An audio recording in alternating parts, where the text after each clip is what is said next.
दादा मॅडमला पुरावा पोचवलं ना? काही अडचण आली नाही ना? आली होती, लई मोठी अडचण आली होती. एवढी मोठी पण नव्हती. ऍक्च्युली आमची गाडी बंद पडलेली, पण एक माणूस आला आणि त्याने गाडी सुरू करायला आम्हाला मदत केली. देवी आईची कृपाच झाली म्हणायची. नाही तर एवढ्या उशिरा मदत मिळणं कठीणच आहे. पण सुदैवानं तिनंच कोणाला तरी मदतीला पाठवलं बघ. सूर्या, सापडलेलं समजा पुरावा कालिंदी मॅडमला दिल्यावर काय म्हणल्या रे त्या? दादा काय झालं? तू काय बोलत का नाहीस?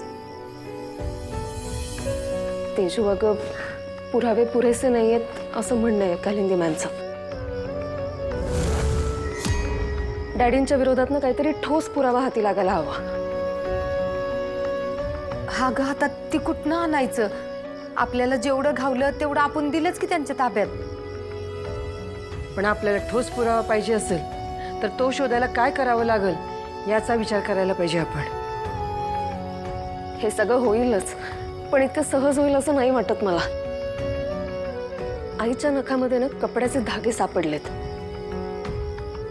आणि ते डॅडींच्या कपड्याचे तसा आमचा तरी अंदाज आहे. फक्त कुठल्या कपड्याचे ते हे कळत नाहीये. पंचा असणार.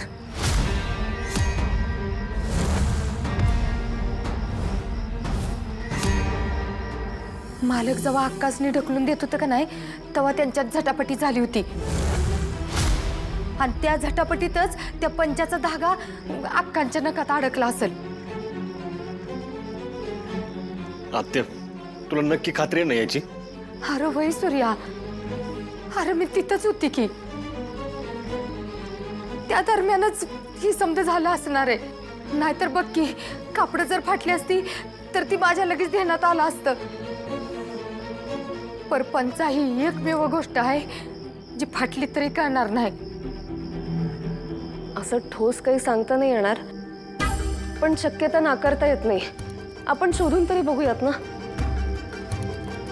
सूर्या, हा पुरावा जर आपल्या हाती लागला ना, तर मग केस आपल्या हातात यायला सुरुवात झाली असं समजूया. मग थोडासा उशीर कशाला करायचं? लगेच निघू, चल. नाही, आता नको. उद्या सकाळी जाऊयात. रोज सकाळी डॅडी मंदिरात जातात आणि त्याच वेळी अगदी नशेत लोळत पडलेला असतो शत्रू घरामध्ये. त्यामुळे त्या वेळेला आपल्याला शोध घ्यायला सोपं होईल. देव करून ह्यो पुरावा हाती लागो, मग त्या जालिंदरला जन्माची अद्दल घडल.